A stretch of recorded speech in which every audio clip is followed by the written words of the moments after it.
You're listening to the Blind Tiger Record Club podcast, where we champion music of all genres, and we believe vinyl is king. For a dying man, I feel pretty good, I feel pretty good. For a righteous man, I'll do what I should, do what I should. For a fallen man, I'll get up again, I'll get up again.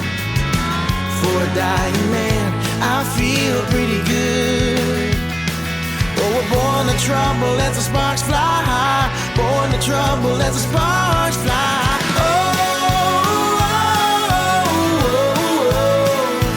It's alright.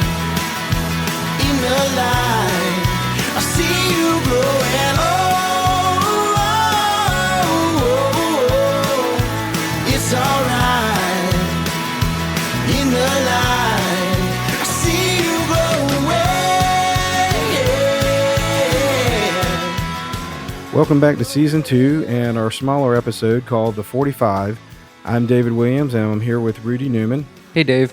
On our regular full-length episodes, we are focused on one artist and one album, and we have a guest host join the discussion. The 45 is our chance to introduce you to several new albums in a shorter format. So we spend less time on each record, and you, the audience, get exposed to many albums in one episode. Today, we are going to tell you all about our July records of the month. We have 6 styles that our subscribers can choose from each month. These styles are traditional genre-based categories that include singer-songwriter, alternative rock, classic rock, jazz, soul, and blues, and discover. So our first 45 episode every month is an introduction to the 6 albums and artists that we have chosen as the Blind Tiger Record Club's Record of the Month. Whether or not you are a member of B.T.R.C, the 45 is a great way to get introduced to some new artists and discover some albums that you may not be familiar with. So Rudy, let's drop the needle and take a look at Blind Tiger Record Club's July Records of the Month. Irene pulled in at midnight. Our first album we're going to talk about is in our singer-songwriter category, and it's Ian Noe and his album Between the Country. So Ian Noe is originally from eastern Kentucky, but now lives in Bowling Green. And although he's 29, he left Kentucky for the first time 2 years ago to go on his first tour. About a year and a half, maybe a little longer ago, he opened up for Colterwall at the High Tone in Memphis. And he evidently shocked the place into silence. And as he's continued to play out, that's pretty much been the story over and over again. So let's jump right into one of his songs. This is Irene Ravenbaum. She's cutting every rug and killing every judge she comes up on. Old Irene, never lacking charm. Said I was feeling good and in the neighborhood I mean no harm. Irene sat down for supper. So right off the bat, we should mention that this album was produced by Dave Cobb in Nashville at RCA Studio A. You know, Dave Cobb obviously has been well represented on this podcast the last couple of years, but with good cause. In the last 2 years, Cobb has been nominated for 12 Grammy Awards, and he's won 6. He also has won multiple Americana honors and awards, multiple country music awards, and countless other nominations and awards at other rights and ceremony organizations. So, you know, most of these accomplishments, you know, that we talk about here, they've all happened in the last 5 years total, and a lot of them in the last 2. You know, Noe is another Kentucky artist, kind of in a line of Kentucky artists that have been coming from that bluegrass, folk kind of artist world. And quickly ascending kind of to the top of the singer-songwriter, you know, Americana and folk area.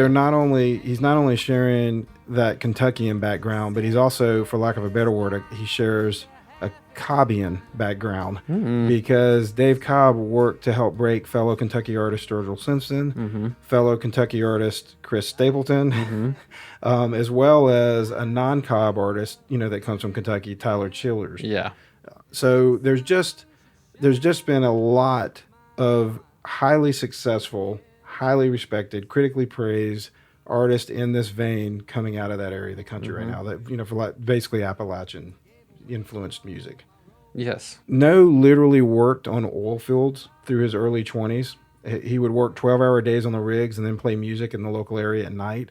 So, he kind of groomed his sound in the heart of the Appalachia. And I really think that's what's given him like such an authentic voice. He, definitely true to like the style and genre he's in. I mean, he champions like small towns, blue collar, worker, all of that kind of stuff that you would expect in any kind of strong Americana song crafter. But I think it's that the way that he was kind of balancing those two worlds that really influenced everything from his inflections to how he sings. Like so much of that is all and rooted lyrically, obviously, yeah, for sure, lyrically. Yeah.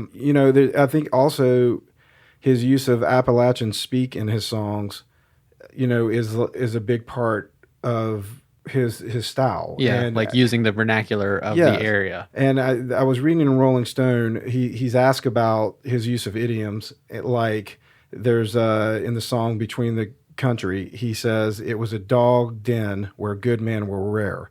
And when Rolling Stone asked him about that, No simply responded, look, that's the language. That's the language I grew up with. That's the way family would talk, and that's how they would tell stories. Yeah. So I think it's so evident that all of that plays such a big part in everything from his vocal delivery to his writing style to, just naturally how he tells a story. And I just think it's as authentic as it can be. Yeah, and it helps to make him even more unique, Many critics have already started to compare him to John Prine. I wonder why. Well, I mean, obviously, I think, it's a big influence on him for sure. And I can hear that. He's one of his biggest influences. I also think, for me, I hear a lot of Dylan in the vocal. For sure. But the thing I do want to point out, which kind of goes back to what we were just talking about, I honestly don't think it's emulation. Like, I don't think he's copying anyone.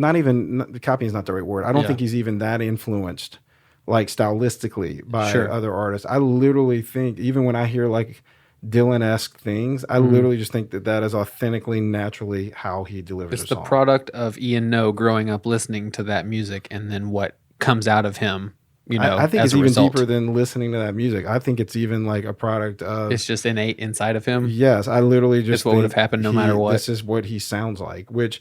That's kind of crazy to think about. It is, because most artists do some form of emulation, especially early in their career. They're massively influenced. And my point is, for him, I think that even though you can hear some of these other things, whether you're going to compare him to Prine or Dylan, you can hear some of these other things in his music.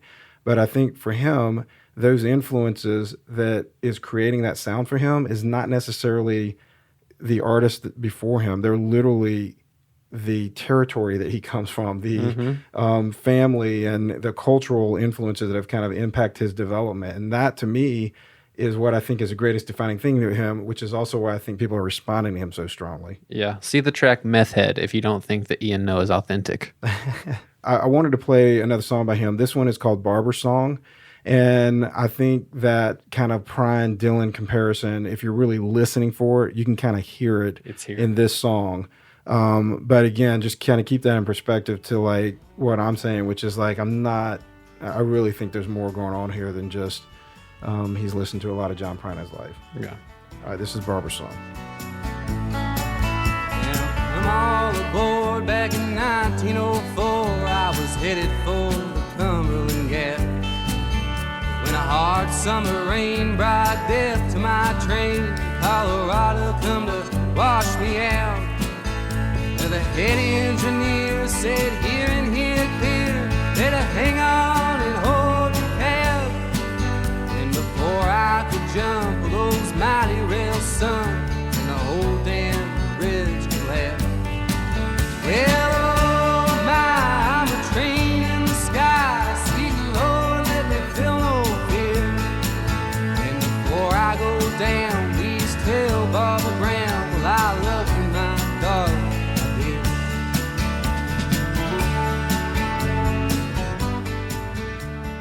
Along with producing, Cobb also plays acoustics and electric on the record. Other backing performers include Nashville singer-songwriter Savannah Conley, Adam Gardner, who's in Guster, is on bass, and he's actually been on several Cobb records. And then keyboards on this record. Yeah, and then Chris Powell, is kind of one of Cobb's main go-to drummers. Like he's on this record, and he's phenomenal. He's been on a lot of amazing records over the last few years, but he plays drums and percussion. So along with Cobb just doing what Cobb does, you've got like a undeveloped, like, you know, new, or he's not 19, but he's still a new artist. Yeah. And he's coming here and working with an amazing producer, and he's got this amazing band backing him, and the result is really an outstanding record. Yeah, I want to work with Dave Cobb on my debut album as well. Well, I want to say too, this is an absolute solid Americana record. For sure. This is an Americana record. Yeah, and it's, you know, we kind of talked about this last month when we were talking about our songwriter pick, which was Justin Townes Earl. Mm-hmm. And there are some things, Americana in some ways can be like this kind of fluid, for lack of a better word, like subgenre or genre. You know, there's a lot of, yes, there's country, yes, there's bluegrass influence, you know, it's roots-based music. Yep. But sometimes you kind of see people in there, and, you know, it's, especially if they start in Americana, I mean, by the time they develop out, you know, you're talking about some fairly big, large produced records now that are still considered Americana albums. And I feel like this one, from lyrics to songcrafting to his vocal, like this is what Americana is. Yeah, the themes really of the all album. about. Yes. Yeah. I think, you know, this is going to be one to watch this year. I think the album buzz will be slow, but possibly bleed well into next year. Yeah, build up as time goes on and people get a chance to listen. Our members are going to receive limited standard black vinyl that is autographed by Ian No. Yeah, that's awesome. So it's a great one to pick if you're unsure about what you want this month. Let's go ahead and switch to another style. Let's go ahead and talk about rock. But even though we're switching styles, let's not switch producer. No, let's keep with the Dave Cobb train. So the rock record of the month is an amazing album. It's probably my favorite this month. But Chris Shiflett, lead guitarist of the Foo Fighters, and his new album, Hard Lessons. Yeah, didn't know if everyone have heard of this guy yet or not. Yes, this is produced by Dave Cobb. Mm-hmm. Cobb also produced his first solo album, which was 2017's West Coast Town. Mm-hmm. That album really kind of had a honky-tonk feel for the most part. A little bit different. Yeah, this album is more, I mean, I guess like alt country, Americana country rock. With like a lot of rock. Yeah, there's a lot of rock in it. So much goodness. And it's a much more driving album. Like it really relies, I think, on Shiflett's natural like rock roots. It's much bigger than his last album, and yeah, I mean, I think you hit the nail on the head. I mean, this is much more rock, but because of the instrumentation and the production style, there's so much like country still infused with it. Like, you know, listen to the guitar solos, listen to just kind of the general, the makeup of every track has got that country feel. Well, let's jump into the album here. This is my absolute favorite song on the record, but this song is called Liar's Word. Oh, mama, have you heard? I'm about as good as a liar's word.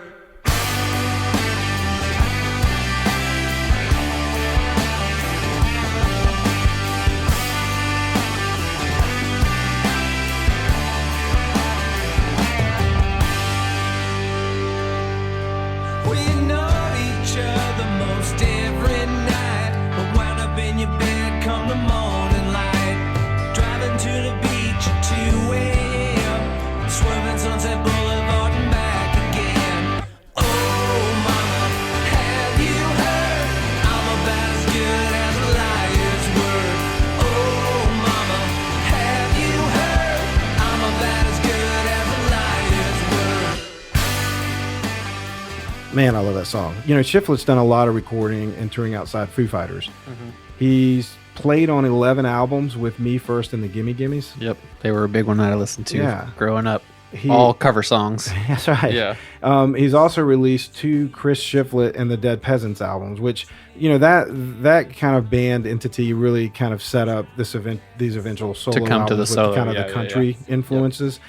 I think that's when he first really starts kind of experimenting with some of that. He wanted to break out of the Foo Fighters and see what else he was capable of writing. So, you know, all of that is on top of like what he does in the Foo Fighters, which is obviously 9 albums, constant touring, you know, all of that. So just destroying the world with rock. Yeah, yeah.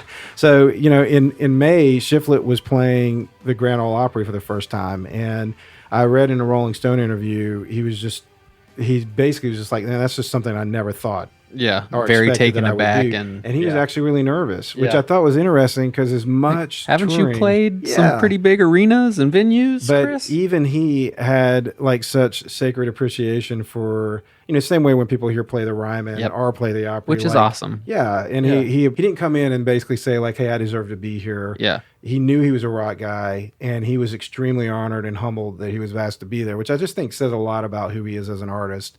Yeah, and I think it's important for us to remember that like everyone that plays music started out wanting to get to that stage. Yeah. Whether they ascended to the top, like quickly and have played millions of shows. Well, and Places like the Grand Ole Opry and the Ryman are Yeah. still sacred. Yeah, and it's nice to see when artists have gained a lot of success but haven't forgotten. And that's that. what Still the enjoy whole that. thing was all about from the beginning. Yes. Well, Well, this album has also got some great, like, what I always call singer-songwriter rock, rock and roll, which, to me, singer-songwriter driven rock and roll is everything from Bruce Springsteen to John Mellencamp. There's songs like that on this record as well. The track "Welcome to Your First Heartache" is literally just an American rock song. Yep. It even has a little Foo Fighter guitar. This is one of those songs you can definitely, you're like, oh yeah, I recognize riff, that style yeah. of playing. Yeah, so it's in the chorus. And so let's take a quick listen to that track. This is "Welcome to Your First Heartache." And if you keep your ears open, you'll hear the Foo Fighters. I know what you're feeling. You're hurting and proud. Don't want no one seeing your tears hit the ground. So welcome to your first heartache. Welcome to your first broken vow. Shakes you like an earthquake. Welcome to your first heartache.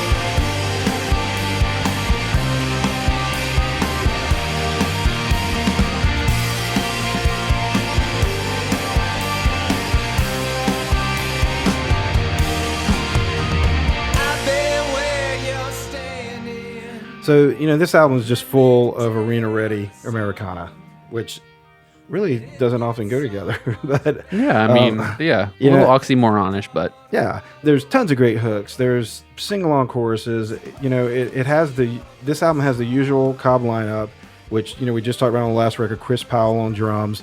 This one has Brian Allen on bass, but he's been on a lot of Cobb records. David Cobb plays acoustics on this, and then there's Mike Webb on keys. And if you look at Cobb records and look at the liner notes, you're going to see a lot of these names. you're going to see them show up the same. Yeah. So, Shiflett has an amazing podcast as well. It's called Walking the Floor. Mm-hmm. And he's been doing that since 2013. So he's gotten pretty good at it. Yep. And he just, he's interviewed a wide range of artists, and he talks to them about art and just the impact of art on culture. It's a really, really great podcast. He's a fairly phenomenal guitar player as well, and just moving between genres like this, it doesn't bother me. Seems like it fits perfectly. One of the things I also really like about him is I think he has a great respect for storytelling, and I think this album kind of really showcases all of that. Absolutely. The track, The One You Go Home To, with Elizabeth Cook, it's a duet with Elizabeth Cook, who's another Nashville kind of singer-songwriter country artist. It's like it reminds you of one of those old 70s songs between, like the Loretta Lynn duets with Conway Twitty or whatever, and just, it's really cool. It's really cool. That's definitely, it's like a nice little storytelling song that, you get the back and forth between the man and the woman. It's really cool. That's something like you would never picture Chris Shiflett doing that on any other project he's been involved in. No. Like And it fits perfectly on this record. Yeah. This album comes on standard black vinyl, but it does come with a limited edition collector's bandana that you'll see Chris wearing on the album cover. It's really cool. Yeah, it says Chris Shiflett right in the middle of it. Yep. So if you're interested in this album, just make rock your choice in July. All right, well, let's talk about our alternative pick for the month. And I'll just go ahead and say this right off the bat. Dave Cobb did not produce this one. Oh, no. So, But never fear. It's a very good album. Yes. Our alternative pick this month is one of Jack White's musical entities, the Raconteurs, and their new album, Help Us Stranger. This is the band's third album. But the really relevant fact about this album is it's their first in 11 years. 11 years. Yeah, and their last one won a Grammy. So I mean, it's been a decade that we've been kind of waiting for the next release of this. And you know, this band has always charted pretty high on sales charts, really all over the world, but especially in the U.S. and U.K. And at the time of this recording, the charts for Help a Stranger they haven't posted yet. So I don't know where this is going to land on, like, you know, Billboard 200 or anything like that. But I anticipate it'll do decent. The Raconteurs consist of Jack White on vocals and guitar, Brendan Benson on vocals and guitar, Jack Lawrence on bass, and Patrick Killer on drums. White and Lawrence are also members of another Jack White entity, the Dead Weather. So the Dead Weather, the Raconteurs, the White Stripes, and Jack White's solo stuff, they're all kind of blues-driven and somewhat experimental rock, but they're all a little different. With the Raconteurs, you've got a lot of influence by Benson. And, you know, Benson and White really collaborate on the lyrics, the vocals. They even trade off who's doing lead vocals. So I think out of all the things he does, like, this is another reason why it's so hard to wait 10 years for a record. Like, this is one of the strongest, for lack of a better word, like platforms that Jack White has. Yeah, it shows his versatility, I feel like, more than the other bands or whatever. I mean, unless you're doing solo Jack White, which it really shows his versatility. But the Raconteurs is kind of the most indicative of, like, the rock side, I guess. Classic rock and roll, yeah. So the first song I wanted to play off of this album is a song called Now That You're Gone. So let's listen to that, and we'll come back and discuss the album a bit more. What will you do now that you're gone?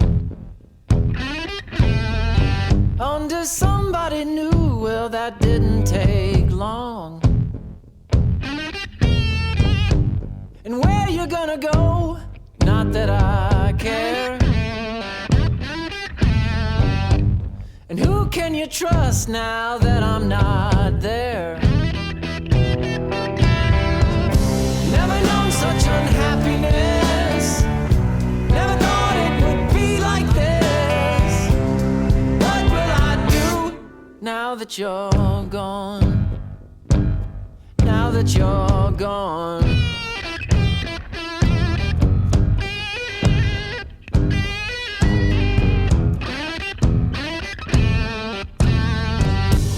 And what will you do now you're all alone?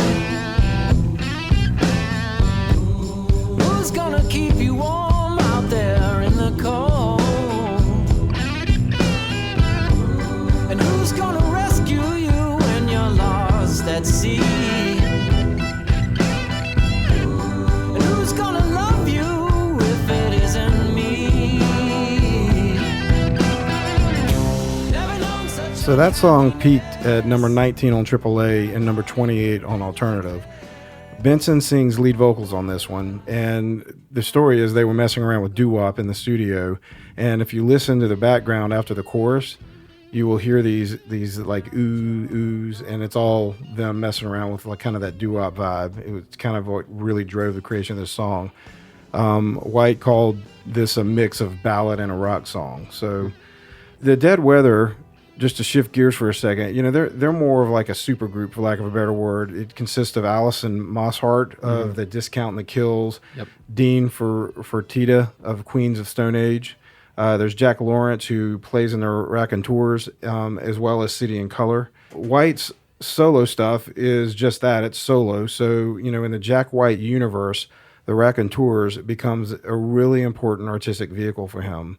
I think, you know, kind of like to the point of what you were, you know, mentioning earlier, like this is where he really functions more like a collaborative band, probably than he does in any of the other entities and other platforms he uses to promote his art. So, you know, I've heard him in interviews kind of talk about how he will write something that may even be intended for one of the other outlets, but then Benson starts working on it, and then the song becomes a band piece and a Raconteur song. Yeah. They can transform them that way. That's so cool. Yeah. I love that. So, you know, I think he likes that he's pushed in some different things as well in this setting. And he's pushed to do things that he probably wouldn't do with his other music. Sure. And I know he wouldn't do some of these things on his own because we hear them. Yeah. You know, especially in his solo work. We hear what he would do kind of just left to his own devices. Yep. So, let's play another one off of this. This song is called Help Me Stranger, and White said this song is one that the band enjoyed recording the most, and it really shows the band at their best, that's White's words. So let's go ahead and listen to this one. It's Help Me Stranger. If you call me, I'll come running. You can call me anytime. And these 16 strings were strumming. They will back up every line. There's a motivation about you that moves me when we're apart. It agitates my affection, and it wants to break my heart.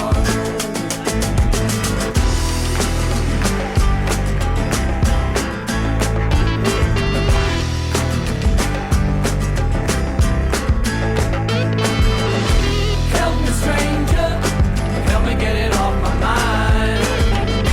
Get me back on my feet, brother, can you spare the time? Help me, stranger, help me get it off my mind. Get me back on my feet, brother, can you spare the time? It's not essential that I feel you. So Help Me Stranger is currently number 15 on AAA radio, and it's currently number 28 on alternative. This album was recorded here in Nashville at Third Man Records. It's got some punk-driven songs like Live a Lie, which is, one of my favorite songs on this record. It's also a total mix of White and Benson, even sharing lead on tracks. Yes. A matter of fact, both the songs we've played have been Benson singing lead vocals. We didn't pick them because of that. They just happened to be the two. A definite highlight is not only Benson on this record, but they cover Hey Gyp, Dig the Slowness, which was originally performed by Donovan. Mm-hmm. And they were just And has been covered by a ton of people. Yeah, I think famously, the Animals in 1966 covered it on their album Animalism. And I think that they were doing it more in that style, but it has the harmonica parts of the original Donovan. Yes. And actually, I had read that Jack White, one of his he calls it a trick, but one of the things he uses to kind of get everybody going in the morning in the studio is they just will start covering songs. Oh, yeah. And then it loosens everybody up, warms them up, creative juices start going. You're thinking about riffs. And so he had heard Hey Gyp, Dig the Slowness. He'd heard it on the radio that morning. It was like, hey, what do you guys think about it? Let's jam this. And Benson whipped out a harmonica and goes, yeah, I love that song. And then just started welling on it. And he said everybody in the band was just looking at him because they didn't even know he could play harmonica. Nice. So this is like a really cool moment on And Jack was like, record. let's just cover the song and put it on the album. Yeah. And it's the only non-Benson White track on the whole record. Yeah. Like they wrote everything else. This one is, not even... the band creates together, but they literally wrote the rest of the record, and then there's just one kind of outlier, this cover. So, Slant Magazine brought up a great point when they were reviewing this album. They called it a robust return to form for White. And I think the point here is that he's just literally so experimental, especially, when you talk about his solo stuff, which his latest project even got a lot of pushback critically, but he's just so experimental there that I think when you look at the Raconteurs and you get just straight, you're channeling it into rock and roll. Yeah, it's very refreshing. Like everybody that wants to champion everything White does, like they now can stand up and be like, yes. It's funny because it almost feels like Jack White is like dumbing down his, not dumbing down. I don't think so. Yeah. I don't mean in that like sense where he's like, oh, here's a simpler song. It's just like when you really let Jack White create, you get Boarding House Reach and Lazaretto. I think to the point you're making, Slant Magazine goes on to say that this is how they word it. They said Benson's irrepressible melodic instincts keep White's focus on his songcraft, while White's boundless energy coaxes new tears of passion from Benson. And that's got to be exactly what it is. Yeah, it's the tandem. Yeah, and that's the thing is like White is thinking of things. A lot of people have seen the documentary. And a lot of the videos. He's just been so open about how he creates. That one. That's one. But a matter of fact, I think in that one is one where he even talks about like something he does. He literally creates things to make sounds. I think his head is so in that world that I think Slant's point is dead on. That sometimes look, man, you just need to come back and make sure this is a freaking great song. Yeah. And And sometimes it takes that outside perspective to be like, let's rein this in. And here it is. Yeah. I hear it a different way. Here we go. and I don't think and that was to the point of what's so special about the Raconteurs is I don't think he necessarily has all of that push and pull in the other platforms he uses to express his art. And so, it's really, really a strong reason to listen to this record. And if you're a fan of anything he's done from White Stripes to now, you're probably going to really like this record. Yeah, I think I'll dig it. So, hopefully it's not going to be another 11 years before we get the next one. And I'm going to go and say, I think this record is very easily going to make a lot of end-of-year list. I personally will go ahead and call that this one probably gets a Grammy nom. I think it's going to continue to build critical praise as the year goes on through the last half of this year. And, it's a really, really solid record. Third Man was gracious enough to kind of hook us up with some 7-inch collectible versions of Hey Jip. Test pressings. Yeah, and so we don't have that many of those, so we're going to mix those in, for some of our subscribers. Mm-hmm. And we have 7 inches for everybody, so everyone will get some kind of Third Man 7-inch, but some of you are actually going to get a test pressing of Hey Jip. If you choose alternative. True, which it's a great album, so if you're a fan of anything from Whites, this is your pick for the month. All right, well, let's talk about jazz, soul, and blues. So let's talk some Black Pumas. You ready? I'm ready. The Austin-based duo is releasing their debut album on ATO Records. Well, technically, they're on an imprint of Coal Mine Records that has partnered with ATO to release this Black Pumas record. So two of our favorite labels, ATO and Coal Mine, are behind this release. The band is made up of singer-songwriter Eric Burton and Grammy Award-winning guitarist producer Adrian Quesada, who has played in Grupo Fantasma and Brownout. Both of those bands are Latin funk bands. Grupo Fantasma is actually a 9-piece funk orchestra, if you want to get specific about it. So what do you get when you mix a soulful singer-songwriter with a Latin funk guitarist? Goodness. And the Black Pumas. So I want to let the music speak for itself. Let's go ahead and play the track Black Moon Rising. Under the rain, sun's open, fire, fire, fire. Ain't nothing new. We all have desires. I want you to be my woman, babe. Every time you get dressed in black, you give a grown man a heart attack. I pray that good Lord will bring you back. You're my sunshine.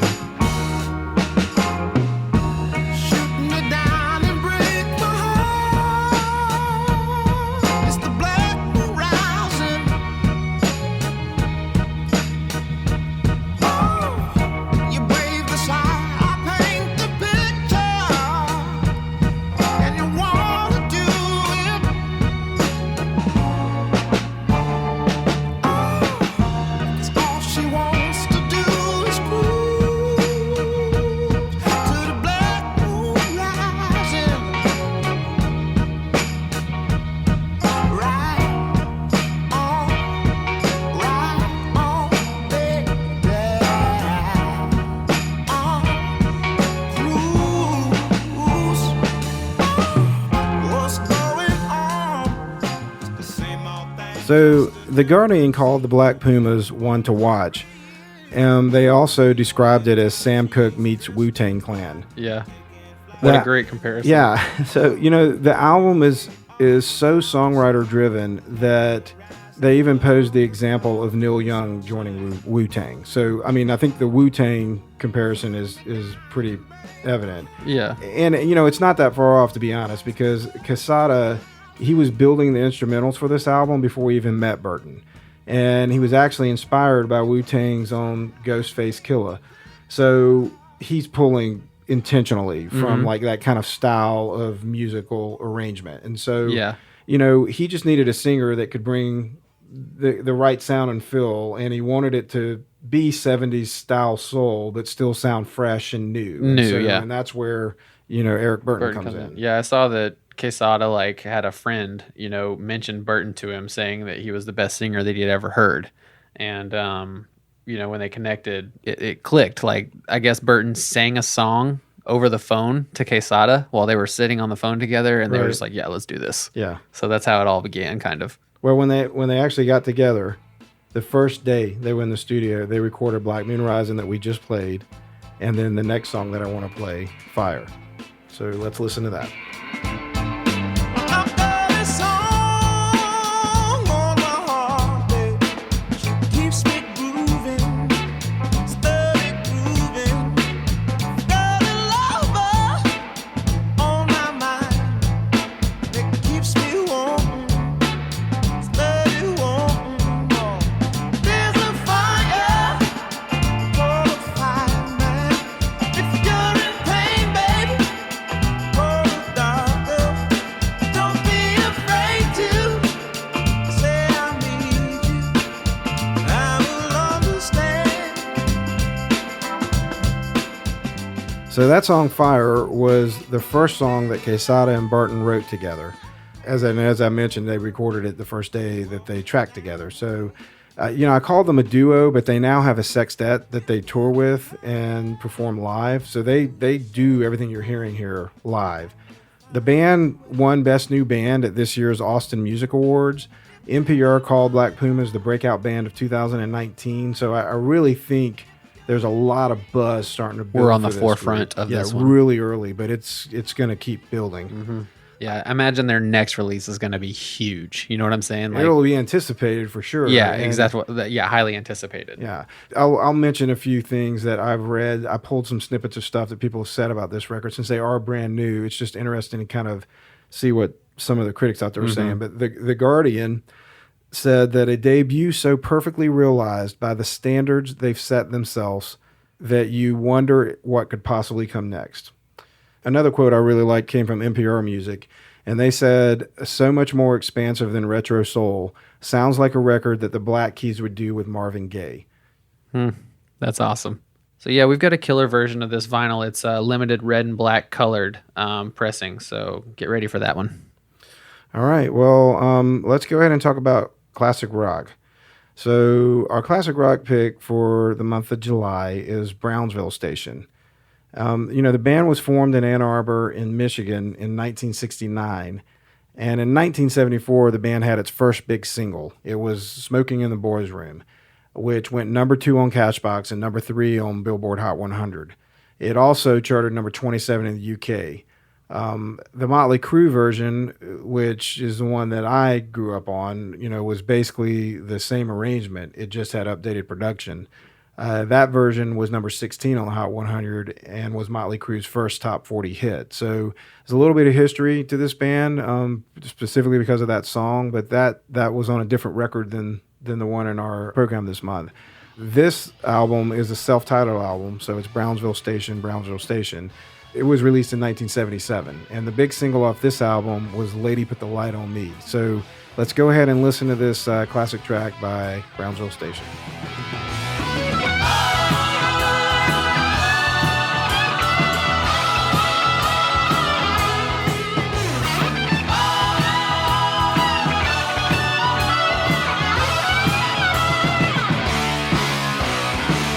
I used to run around, you never tied me down. My feet are homeward bound, and I do love you. What are you waiting for? Come on and close the door. I couldn't love you more than I do love you.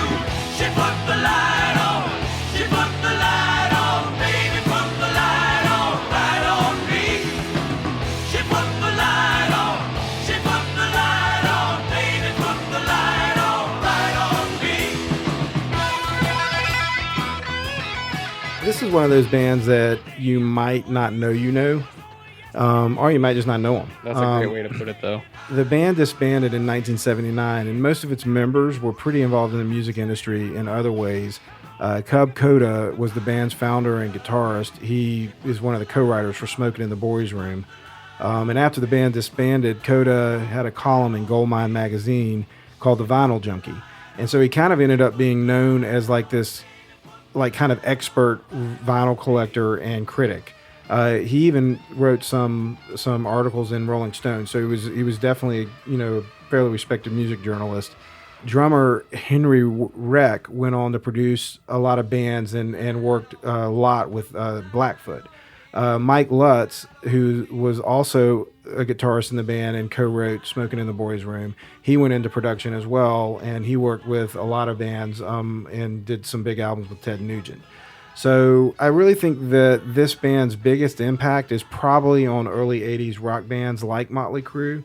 You can hear the influences here that kind of teased up and set up the way for some of those bands to go.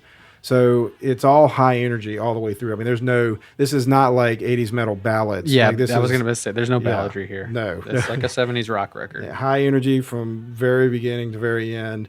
You know, they had a second single on this album. It was called The Martian Boogie. It's a fun record if you like classic rock, and specifically from this time period, then I think this is an album you'll enjoy. So yeah, we have a really cool limited edition copy of this as well. It's on white vinyl, opaque white vinyl, and the packaging.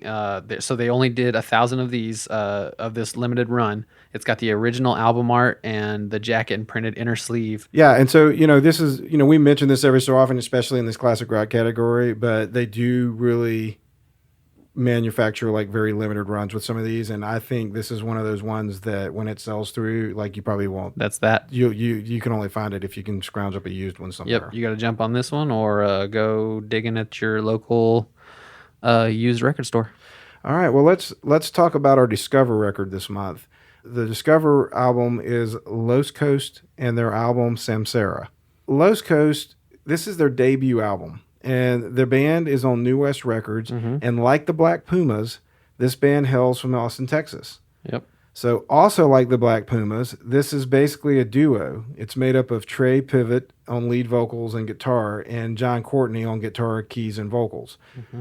So they have a full band wrapped around them, and they're marketed like a band, but they're the kind of centerpiece and creative core of this group. Also like the Black Pumas, this band is at its base R&B soul-driven music. Mm-hmm. With like that updated current like pop to it, Well, and that's where the similarities end, because this is not throwback classic soul and R&B. You won't hear any similarities between the Black Pumas and Los Coast. Right. So, this is something that's new. It's different. Like their Austin peers, the band has a reputation for an amazing live set. In many ways, though, I mean, Los Coast is way more pop. They have great hooks. They really do pull from a variety of influences, which, just even in seeing interviews with them, I mean, it's everything that includes funk, blues, soul, jazz, rock. Singer-songwriter pop. Yeah. And so they mix a lot of elements perfectly. And mix is the right word. I mean, they really swirl it all together, and it becomes very pop-centric when you're finished. But I mean, you can hear these influences. They're there. They're prevalent, but it really is kind of swirled together in a way that feels more new versus it's like a retro. New type of music. Yeah. It reminds me of one of our former Discover Records of the Month, Rainbow Kitten Surprise, where they've melded a couple different sounds into this weird new thing that works, and you're just like, wow, this is awesome and completely unexpected, out of left field. I put this record on for the first time a couple days ago and haven't been able to stop because it's just so new and so fresh, and that's what you crave, Let's play the track Monsters and introduce you to this band. They can feel the moonlight changing under the sound of the earth that's quaking. Don't let them see you inside frame. Don't let them take your time. In the abyss of the green and red chambers, under the place where they said to rearrange us. Don't let them see your cards, no. Don't let them take your time. Can you see in the dark? Can you feel the ocean's heart? Do you know your own gravity? Do you have the time? Privet was influenced on guitar by his uncle, Hiram Bullock, who is a jazz guitarist in Late Night with David Letterman Band. He's also influenced by gospel, punk, rock, folk, and hip-hop. Courtney is the lead guitar player in Los Coast and went to Berklee College of Music. He is jazz-trained and into artists like Jerry Garcia. The give and take of these styles have given some critics to define the music as psychedelic, but the strength in all of this is that they still keep their songs complete and melodically hooky. Yep, very pop still, in their construction. Another interesting element of this album is that the engineer-producer on this record is Jacob Skiba. He's worked with a lot of Texas acts, artists like Steve Earle, Gary Clark Jr., Rosie Flores. These acts range from real traditional like Texas country all the way to blues, like Gary Clark Jr. Yeah. So I think like just having him in the creative space with the Los Coast has really kept this just a really unique thing. Yeah, I read that they wrote the songs. Almost all the songs were written coming out straight out of dreams, and so they have this lost daydreamer approach as well. So maybe it is a little psychedelic. Yeah, absolutely. All right, well let's play another one off this album. This is Battles. I am what I am and it seems okay, but my mind seems to work on its own most days. There's a time and a place for the American way, so I work my hands till my hair turns gray. I got battles, I got battles, I got battles, oh I got battles. Oh I am what I am, but that ain't nothing new. There are times that this band does make me think of the Heavies, but I think that's really just when I hear songs like Battles and, it's all this like high energy driven R&B influenced kind of rock songs. The whole album just pulls from so many influences. There's really even 80s pop and new wave in there. And it keeps moving and it avoids, honestly, like a lot of direct comparisons. Mm-hmm. I wouldn't know what to compare this album to. As different as many of these influences are, the band blends them together in a way where the whole album works. It just feels consistent and cohesive. I want to play one more off of this because I think it truly shows the diversity of this album. This one is it's really one of the only like ballads, so to speak, on the record, and it's pretty beautiful. It's a song called Chesapeake. I decided I'm moving back up to Virginia, and I'm taking you along with me. And I decided I don't do enough living, I just talk about what I used to be. And so tomorrow I'm jumping into the river, and I don't care if it's February. Just need to know if I can still touch the bottom.